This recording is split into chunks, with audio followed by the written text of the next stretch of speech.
Hey, it's Brandon. It's not Steve. I'm just kidding, though. Steve is right here. Say hi, Steve. Hi, Steve.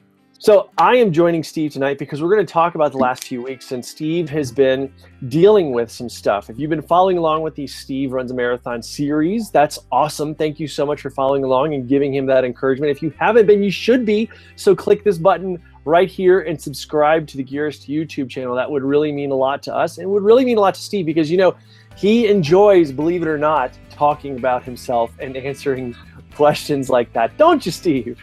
I do. You taught me really well. Yeah. Thank you. You learn from the best. Or whatever's available. Yeah. How? Well played, sir. Thanks. So what we're going to talk about now is a little bit of what's been going on with Steve in terms of this leg thing. And so before he says kind of exactly what's going on, I'm going to say kind of my perspective. And the reason is because I misinterpreted the situation when it initially started happening. Now, a few weeks ago, Steve, if you've been, again, following the series, you know this, he was running the Saucony Breakthrough 1, and then we got him into the Brooks Pure Flow 5, a shoe which is coming out very soon. And in that shoe, there's a drop differential, and it's not much, but I want to say, and Steve can correct me on this in a minute, it goes from like the Saucony Breakthrough is like a 10 and the Pure Flow 5 is like a 4 or something like that. So that's not a big difference in drop height. And drop, just for everyone's clarification, I'll use this awesome Chaco to demonstrate, is difference in height from here to here, the difference in height off the ground. So if your barefoot is on the ground, that's 0 drop because your heel and your forefoot and your metatarsals, your ball of your foot, are on the same plane. So in this case, we were doing that transition and Steve was saying, oh, my ankle kind of hurts or something near my ankle. And I misinterpreted that very, very incorrectly because what he was actually saying was that his Achilles was bothering him. And it was kind of like not directly, if this is your Achilles and you guys are kind of at the back of the leg, it was kind of off to the lateral side, if I'm not mistaken, the outside, just a little bit, but kind of still on the Achilles, just kind of wrapped around. And so we misinterpreted it. So Steve, go ahead and address this part and then we'll catch up with where we are now. Yeah, so what was really happening was the Saucony Breakthrough is you're close, about an 8mm drop. And I went to the Pure Flow 5, which is close to about a 4mm drop. So it wasn't even that dramatic, but at 4mm. And I've kind of been fighting a little bit of ankle pain throughout my time coaching with Brandon over the last, 3 going on 4 months now, from an injury that I had sustained actually earlier in the summer around June. So I was having that little bit of pain while running all the time anyway, but to a very manageable point.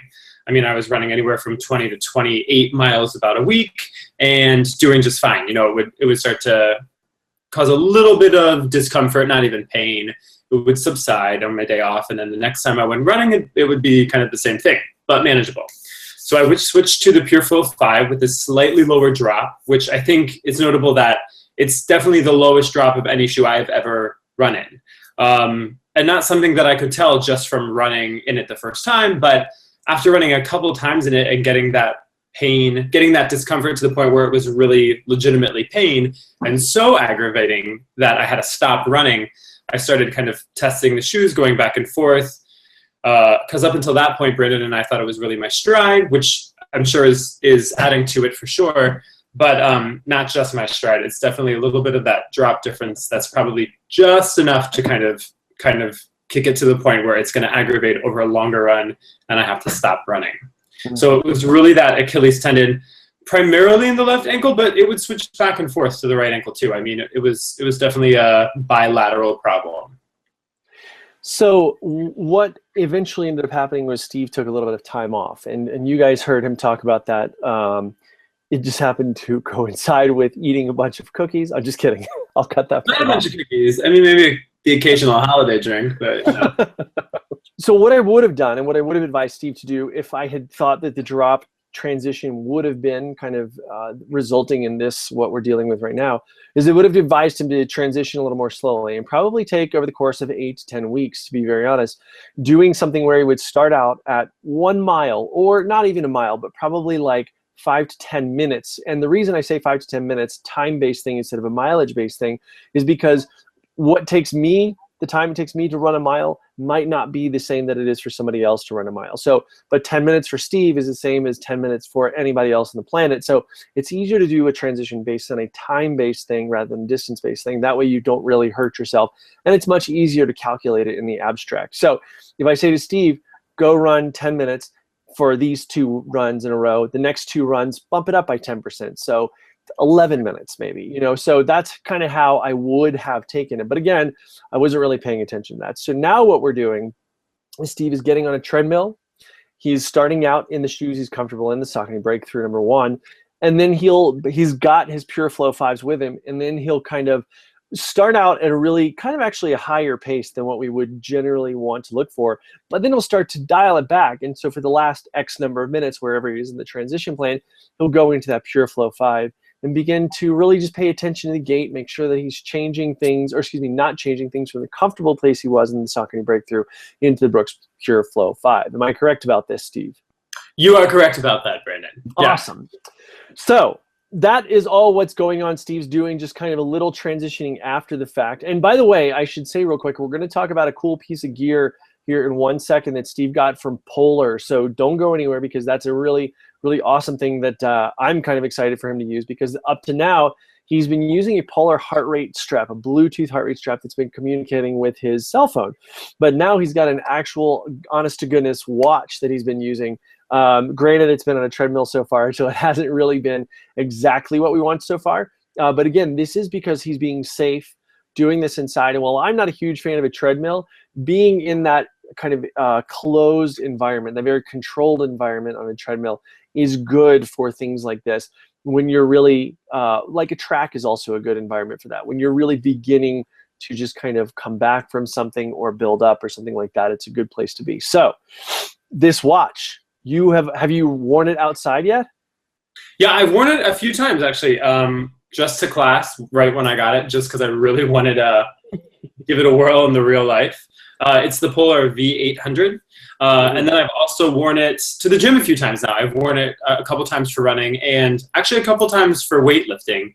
There's a bunch of different fitness profiles that you can use on it. You guys know that I weightlift. You might not guess it from looking at me, but I do. Do you even lift, bro? You even lift, bro? No, I do weightlift, yeah. And there's a setting on it just for that. So I've been using that in tandem with the heart rate monitor that came along with it, and which is the same one that I actually already had. And then also when I'm going running on the treadmill. So it's been cool for tracking that, because I never really knew that there were watches to really track weightlifting exercise. I mean, not in the way that it basically tracks heart rate and kind of like a little bit of exertion. Right. So it's tracking activity as well during that? What do you mean activity? Is it tracking like steps and things during that? I think it's tracking. Yeah, I think it tracks steps. I know I should know this by now, but you guys have so many like features and functions on this. It's really fun. I've got a lot of research to do into it yet. So I'm just really excited that I figured out how to see my heart rate on it.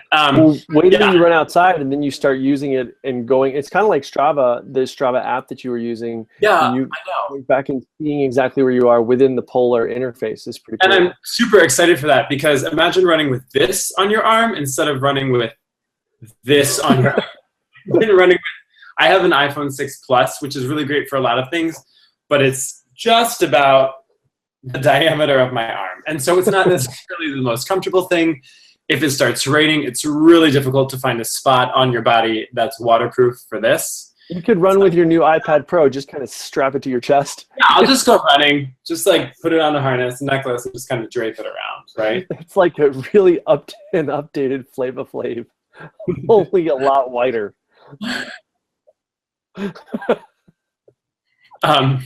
So it does track steps. I'm pretty positive. I'll verify that in the upcoming first impressions video I do on that. But also it tracks heart rate, and just kind of with that profile of weightlifting gives you an idea of exertion, effort exerted. And it looks good like a normal kind of everyday watch. Yeah, it does not look, I mean, would I wear this as kind of my fancy watch, or like my, practicing therapy in the clinic watch? Maybe not. I mean, it's not a bad looking watch. It's certainly one of the descriptors used most for it in the research I've done on it is rugged, and I would definitely say that it is rugged. It's a bigger timepiece. It's a little square, but I like that. Call me crazy, but I think when you have a timepiece and a wrist computer for things like hiking and swimming and cycling and running and weightlifting, you probably want something a little more rugged. So I'm totally on board with that adjective. Well, one of the things that a lot of people don't really think about, or maybe they do, but I think about is when you're using these things, salt.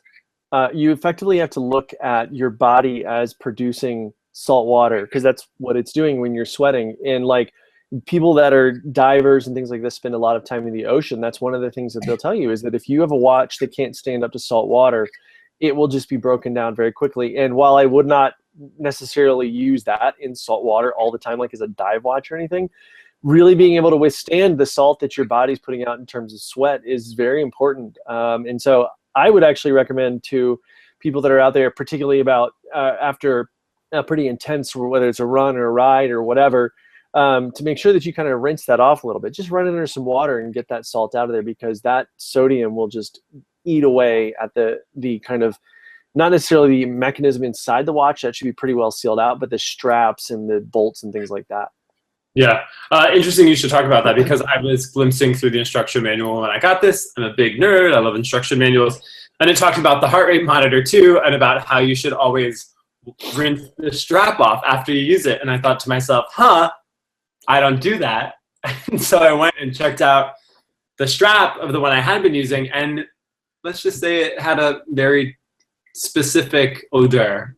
So I gave that a nice this is a learning opportunity for all of us, myself included. Did you use it like later that night? You're like sitting at the other one that day while that one dried, because I thought I know there's sensors in it. And I was like, I'm sure this is waterproof, but like I don't want to like submerge it. But no, I think it's probably the heart rate strap.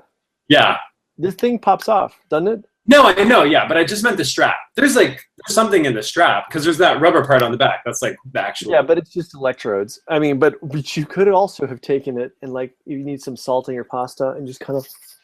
Well, I'm sure. Like salt.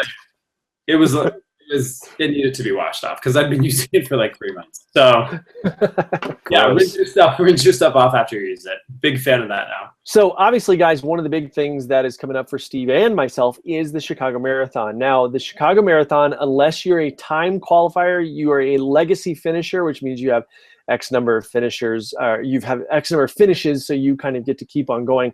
Time qualifiers, that's not me. And no offense, not Steve either, but you can qualify in half, I believe, or full, or deferment from last year. You have to enter via lottery or a charity spot. Now, the entry fee is $185 or $210 for non-U.S. residents. And the lottery selection period is March 15th to April 12th. That's when you have to enter the lottery. And then after that, they'll be drawn at random from the full pool of non-guaranteed entries and all that kind of jazz. So we will be entering that as soon as it comes available. I'm very excited. And, we're going to be doing a show like this where Steve and I talk and you guys listen and look at how devilishly handsome I am and how relatively handsome Steve is. And then, that was low, wasn't it? That even made you laugh, right? That you even made yourself laugh with that one. It did. And we're going to be talking about some upcoming races, because one of the things that's important that Steve had that perfect 10 miler that got canceled for whatever reason earlier, and then he's going to have some more things coming up. So we want to get him better, get him over this transition period, and get him back to where he was, because we're going to be doing some, maybe not 5Ks, but definitely some 10Ks, half marathons, maybe a 15K here and there. 15K is about 9.3 miles, and kind of keep on going in that direction, because part of a marathon, especially Chicago Marathon, which is 40,000 people, I think it's a lot of people.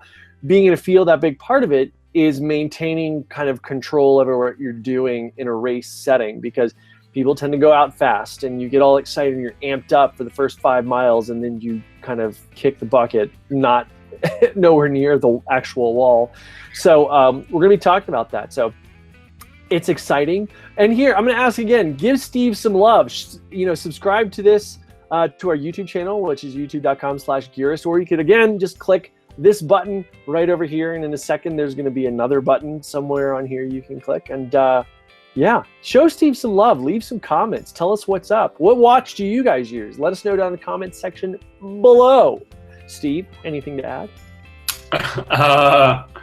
No, I'll say you talked about people going out too far or too fast, too hard, right from the beginning. And that turkey trot I did, I definitely felt that. I mean, I got kind of to the front of the line for my wave, and the horn went off, and these people shot past me. I mean, people that I was really surprised shot past me. And then like a mile into it, as you prophesized, I started passing them, and then, you know, once the hills started, like they were in rough shape. So I definitely don't want to be that guy in the marathon who just like takes off and then kind of slowly declines towards his demise at mile 15 or whatever it might be. Well, on the plus side, the Chicago Marathon is pretty flat, and it's actually known as a pretty fast marathon. I don't mind hills. I just like to know when I have them.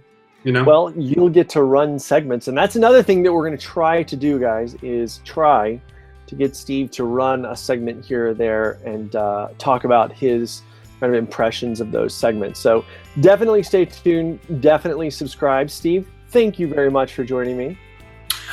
Thank you very much for having me. And that has been week 17. What are we? Week 18, I guess, of Steve Runs a Marathon. But technically, we're just going to call it 17 because, or whatever. We'll just call it what it's called. You see the title. The title is right down there below. Check it out. Thanks, guys, so much for joining, and we will see you next time.